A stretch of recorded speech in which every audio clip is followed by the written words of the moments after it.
This is a special episode of Defenders TV podcast for our Punisher Season 1 spoiler-free review.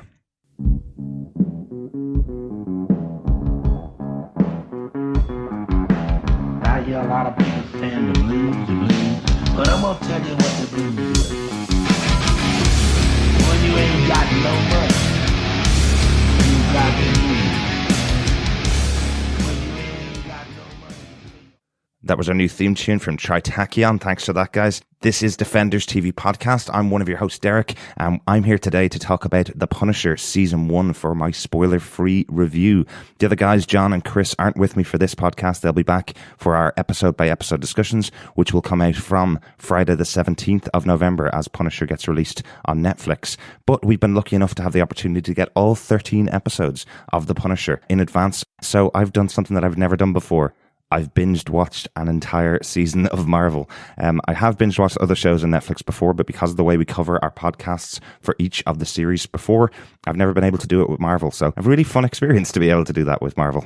This is a show that definitely lends itself to it. We talked on previous podcasts, things like Luke Cage and on Iron Fist and on Defenders, that they kind of lost that momentum where they had the end-of-episode cliffhanger that led you into pressing the button for the next episode.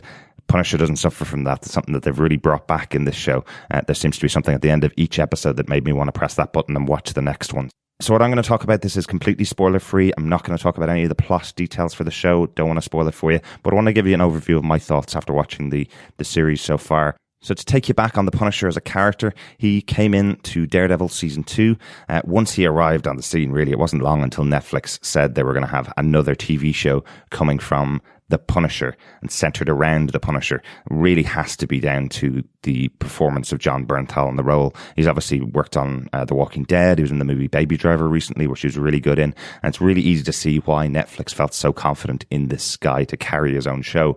The Punisher is quite a quiet character in the comic books. He kind of talks with his guns very often. So it was kind of hard to see how they were going to play that into a 13-episode show. But let's take you back to where he was in Season 2 of Daredevil. What we saw was Frank Castle went on a rampage to take out the gangs involved in the murder of his family in that show. He was nicknamed the Punisher, and Castle laid waste to the Kitchen Irish, the Dogs of Hell, and his former comrade in arms, the Blacksmith, as punishment for the losses he'd suffered. At the end of the Punisher's arc in Daredevil, we're left with a number of questions about Schoonover the Blacksmith revealing to Frank that he may have been responsible for the death of his family because of something he did in Kandahar, and Frank finding a memory card tagged with the very familiar name of Micro. Comic book fans will know that Micro is a supporting member of the Punisher cast. He's always been the kind of guy in the back office, and great to see him in the show. It's really cool that they've been able to bring him in. So some thoughts about Season 1 of The Punisher. I suppose probably the biggest thing that's going to be pulled out by many members of the media about this show is really about the gun violence. How does it handle it in the show? We've already had multiple discussions about this pretty sensitive topic on our Facebook group. Problem really is with a show like this, it can't really ever land without this kind of controversy coming up. Jon Bernthal was recently interviewed on ABC in the US, where he commented about the fact that the show was postponed from NYCC. It was supposed to premiere there. They were supposed to have the first episode air for the members of the audience that were at New York Comic Con, and it was postponed because of the Las Vegas massacre that happened the night before. And then they rescheduled the premiere, and another mass murder occurred the day before it happened in Texas. He also made the point that there had been 900 gun deaths in the US between those two periods of time. So not only were the mass murders happening, there was also these day-by-day deaths at the hands of people with guns. For me, I'm not someone that'll shy away from these kind of topics. I find it interesting. It's always good that art will look at these kind of things. A show like The Punisher is perfectly placed to have a commentary and a discussion about things. And this idea of it's not the time to talk about gun control or gun violence that seems to be the pervading lead in the US at the moment really gets me. It really boils my blood. When is the time to talk about gun violence when you're losing 900 people in a 2-week period, plus you have 2 big attacks, you know? What it tries to do in this show, in The Punisher Season 1, what it tries to do is be very careful to point out that Frank's targets are carefully selected. He's a man that's made mistakes in the past, and he wants to atone for those mistakes, and he wants to protect the innocent. That is the purpose of the Punisher character. While it's probably not as clear a commentary as the discussion around a bulletproof African-American at the heart of Luke Cage, the Punisher is defined clearly as a character, as to what he is and who he is. What really shines in the show, I think, for this first season is the new cast. It was really necessary to surround Frank with interesting people along with himself. He is a person that's going through PTSD. He's lost his family. He's had some terrible experiences in Kandahar and in the wars that he's been in. So he could easily be a very closed off character. So by having some interesting cast around him, it's really helpful to bring out more of his character and how he plays with them is how this show works. It's really a new phase for the Marvel shows on Netflix, and it really feels like it. There's just so many standout performances in this show. Unlike Iron Fist, which I really did enjoy, it took a couple of episodes to work out why there were other cast members there, why there was the need for the Meachums in the show. They could have been just background supporting characters. It took about 3 or 4 episodes to understand their relationship and why they were all there. This show is very clear as to why all of these characters are involved in it. And you understand very quickly why the storyline is focused on these multiple threads together. A couple of big standout actors in the show, Eben Moss-Bacharach, who plays tech genius Micro. He really creates an interesting partnership with Frank. Amber Rose Riva as the Homeland Security agent, Dinah Medini, is really well written. She's complex, doggedly determined character. I really enjoyed what she brings to the show. She's got some interesting commentaries on the state of the US at the moment, and a nice commentary on patriotism within the US. It's really cool. I've always been the defender of the Defenders TV podcast of Deborah Ann Wallace Karen Page. She's used really well in this show. I think they really use her history and her motivations quite well when they talk to her and when she's interacting with the other characters on the show. It's good to see that use of the character.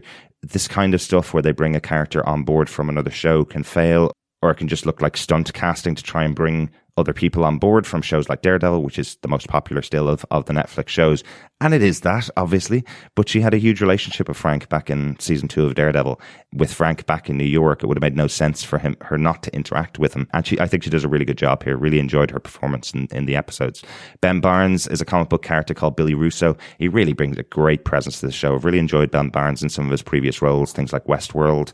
Is really good in. And I really enjoyed his presence on this show. He's got some really good stuff. There are some other really good standout performances in the show, but I really don't want to go into too much other detail. Overall, my verdict for the show, while it's tied to Punisher's previous exploits in Daredevil Season 2, it feels bigger as it should. The exploration of PTSD, the politics, shady covert dealings, and yes, gun violence isn't new to TV, but it is for the Marvel Universe. There are times that it feels like Homeland, House of Cards, Generation Kill. It is a serious show, and I was nervous coming into The Punisher that it was going to be dour, preachy, or a bit of a slog to get through. Thankfully, in the hands of Steve Lightfoot, who I know from the TV show Hannibal, where he did about 20 episodes of that show, it's consistently compelling. The Netflix trademark end of episode cliffhanger, which was absent since before Luke Cage, is back, definitely, and I constantly wanted just one more episode, which is what I wanted from a Netflix show. While never boring, the show does move through thoughtful contemplation at times. Episode 1 shows us what the show could have been, while pivoting in episode 2 into a much more complex show. Overall, Marvel and Netflix first collaboration on a non-powered hero is well worth a watch. So that's it for my spoiler-free thoughts. If you want to join us for our spoiler-filled discussions about every episode of The Punisher, we'll be releasing episode 1 this Friday, the 17th of November, at the same time as the episodes are premiering on Netflix. So go watch the first episode and then come back and listen to our episode. It should be available for you on any good or evil podcast catcher. You can go through to Apple Podcasts on our website at defenderstvpodcast.com/iTunes, or just go to the website at defenderstvpodcast.com, and there's links to all of the good podcast catchers where you can pick up our podcast, or you can listen to it on the website.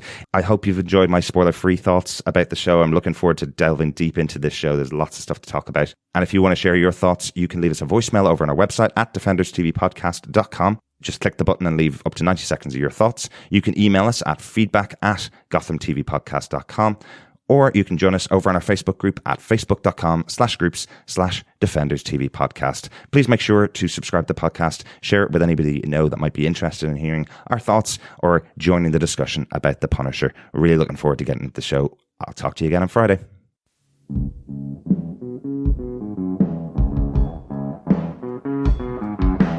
I hear a lot of people saying the blues, but I'm gonna tell you what the blues is.